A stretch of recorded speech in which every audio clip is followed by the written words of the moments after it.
guys are ridiculous. These guys are ridiculous.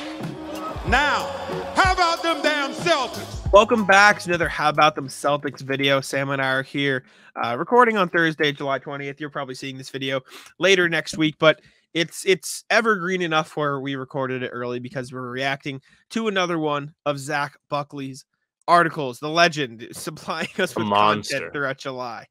What a beast. But Zach Buckley wrote an article on July 20th.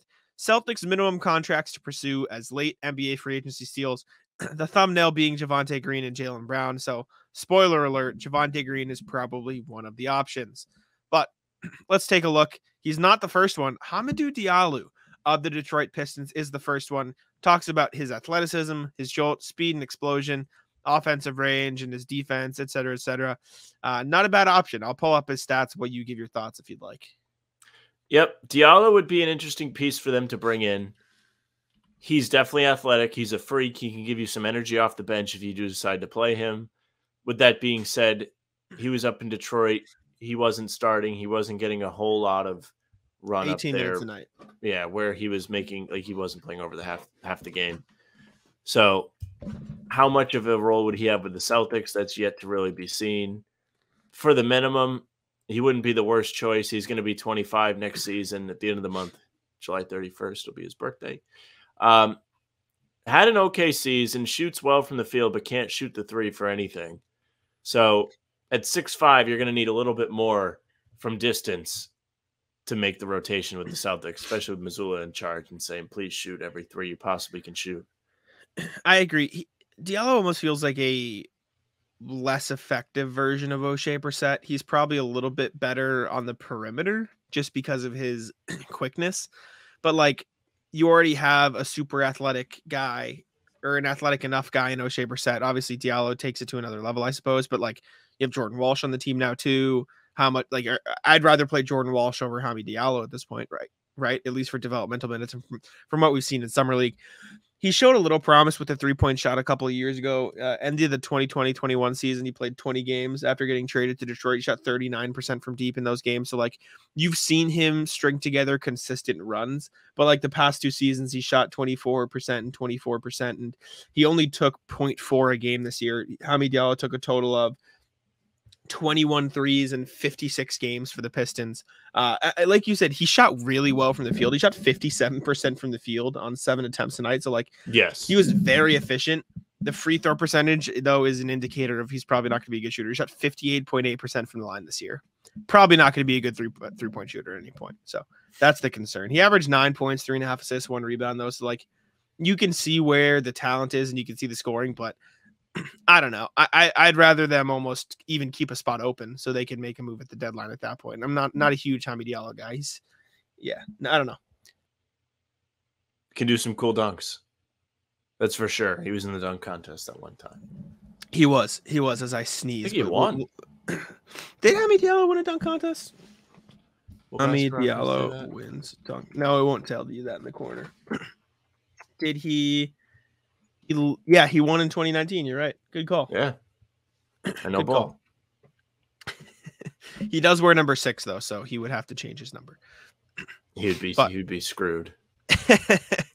Next one, Javonte Green, who was in the thumbnail, obviously.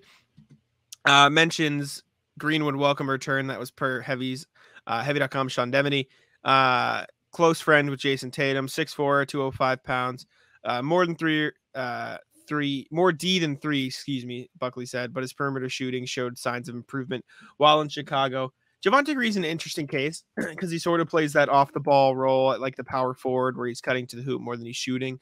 He shot 37% from 3 this past year, only played 32 games, but he shot 1 3 a game, 37%. Actually, throughout his time in Chicago, he's shot it at 36% from 3. So he really has shown improvement. It's just been on very limited volume.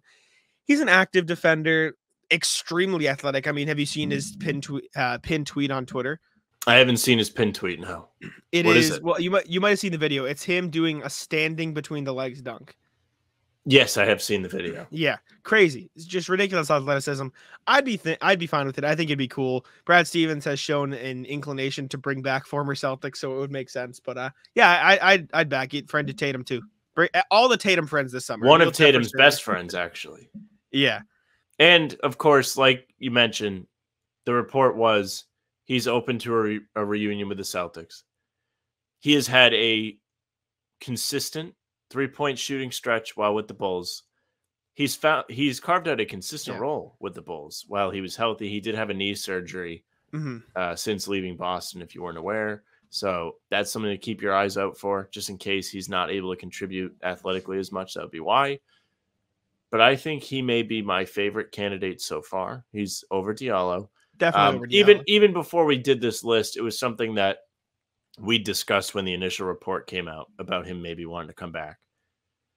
It's not a bad idea at all. Definitely. I agree. I'd more than welcome a Javonte Green reunion in Boston. All right, the last guy on this list is Austin Rivers, who we have seen as floated as a potential target for the Celtics this summer. Austin Rivers has a history with the franchise. Obviously, Doc Rivers is his dad. Gary Washburn of the Boston Globe reported that the Celtics showed interest in him. Could carve out a small role, says Buckley. Brogdon has had trouble ducking the injury bug. Peyton Pritchard, whose name is spelled wrong, sorry, Zach, can be targeted on defense. I don't hate the idea of Rivers. Gary Washburn mentioned like he doesn't want a mentorship role. I'd probably play Peyton Pritchard over him. I don't know about you. It only makes sense. Yeah. Pritchard is somebody, and I was thinking about this today, who has shown out in certain spotlight moments when he's actually given the opportunity to play. He's played relatively well, especially in the playoffs. Look back at that Nets series when they swept him. He was big in some big moments in that series. He comes in the fourth quarter of game 2, scores 10 points in the quarter, 4 of which were when the game is already over. But he made a pair of big shots early on in the quarter to keep the momentum with the Celtics. And he was a second-year guy, had been getting inconsistent run, and was still able to contribute when his number was called. That's a really interesting aspect to the Pritchard thing here. I've done a ton of writing off Pritchard. I just am used to not seeing him play after the last season when they had a deep guard rotation. A little more shallow now. It doesn't hurt you to give him some run and just to see what you're going to get from Pritchard, especially with the risk of Brogdon maybe missing time, like Buckley mentions in the article. But he is small, so don't necessarily want him to be a target on defense. I agree. I will say, though, I feel like Pritchard's a better defender than teams give him credit for. Am I crazy? He tries real hard on that end. He's hustling. He's out there. He's scrappy. I feel like he's not as bad as people talk about. Yes, but he's still small. He is small, but so is Austin Rivers. Austin Rivers is only he's 6'4", actually. I guess he's a little bit bigger than I thought he was. Austin Rivers with one of the best high school mixtapes you'll ever see in your life, too. You got to throw it in there. He's played for a lot more teams than I thought he has. He's played for 7 different franchises. New Orleans, Minnesota, played for both. Of course. He played for the Pelicans and the New Orleans Hornets, but the same franchise. But interesting tidbit. We said Minnesota, Denver. Yep. Let's see. I want to say Orlando, but I think I'm wrong. Not played for Orlando. You're missing an easy one. An easy one? Yeah. Clippers. Played for Doc. Yep. The last 3 are less easy. One. Was he on Houston? He was for 2 seasons, and then these last 2 teams he's played less than 30 games for. So good luck. No. One was in 2018-19, and the other was in 2020-2021. He didn't finish the season with either team. He was traded by both teams.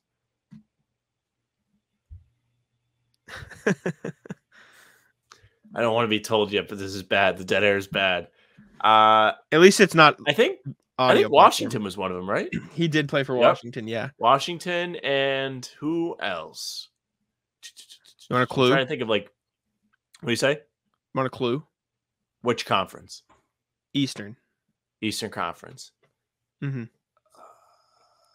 You're missing the 2020-2021 team. He started that season with this team before getting traded to Denver. Getting traded? Who the hell made a Denver trade? Well, they got Aaron Gordon, but I don't think that was part of the trade. He didn't play for Orlando. I already guessed them. Is it the Knicks? Did he play on the Knicks? Yeah, it was the Knicks. Yeah. Bang! You got them all. There It only you go. took me 10 minutes. Yeah, right. Well, it eked the video out over 10 minutes, so I let it run. But I wouldn't mind it. I'd like Javonte Green out of all of those. I think he's the best option. He's But been here yeah, before. why not? I think that's the big I agree. thing. Also, underrated. I feel like the Celtics should sign another center or big man over any of these guys. Am I crazy? I think they need some depth there. It's not the biggest priority, but like if you're looking for a fourth string guy, you have Pritchard, you have Brogdon, you have Derek White, and you have Rob, Al, and Porzingis. That was bad. But like past those guys, it is Delano Banton and Jordan Walsh-ish with Tatum, who can also handle the ball, versus Luke Cornett. You know what I'm saying? I just feel like they could use a little bit extra oomph there, especially with Delano Banton being there as the fourth guy. Like, you want a fifth guard on the roster versus a fifth big with Luke Cornett. I'd rather have like a Trendon Watford. That's my favorite. I think in fairness to Cornette, he was actually solid a lot of the time when he got out there last year. Wasn't perfect, had his flaws. He but was also for what he's supposed to do, he was fine. He was also behind, I would argue, Blake and Grant in the big man rotation. I don't know. I think that one, I think Blake Griffin should come back. Two, yes, I want to know if he was playing real minutes before when Vonleh was on the team. It was like a battle because Rob wasn't back yet. Yeah, he was Vonleh got them regular opening rotation night, minutes. Vonleh got them to start though, and then they remember cut that him era? pretty much traded him, dumped him off for cash. I'll tell you who played more minutes. Luke Cornett played less minutes per game than Blake and Grant last season. He played less minutes per game than Muscala did when he was on the team. I don't know. We'd have to see. Muscala shot 38% from 3 on the Celtics. Look at him. I wouldn't hate it. I'd like Javonte. I'd like Trendon Watford out of all those guys. I'd probably lean towards a big man, if anything. But thank y'all for tuning in. Subscribe to How About Them Celtics. We appreciate you. Leave a like and a comment as usual. And I'll let Sam wrap it up. Hey, yes, make sure if you're bored this summer, watch us. But if you're going to a concert, Red Sox game, if you want to go see the Patriots, SeatGeek, use promo code HBTC for $20 off your first purchase. Save yourself some money. Do that. Also, watch us. You can find us on YouTube. Subscribe to the channel. Join a bunch of other people. Hit the notification bell so you don't miss any daily uploads or any special videos we might drop if news breaks. You can follow us on Spotify and Apple. Leave a nice review there, 5 stars. Social medias at How About Them Celtics. Twitter, Instagram, TikTok, Facebook is just the name of the podcast. You can follow Jack on Twitter at JacksOneNBA. You can follow me at Sam LaFrance NBA. That's it for us. Bye.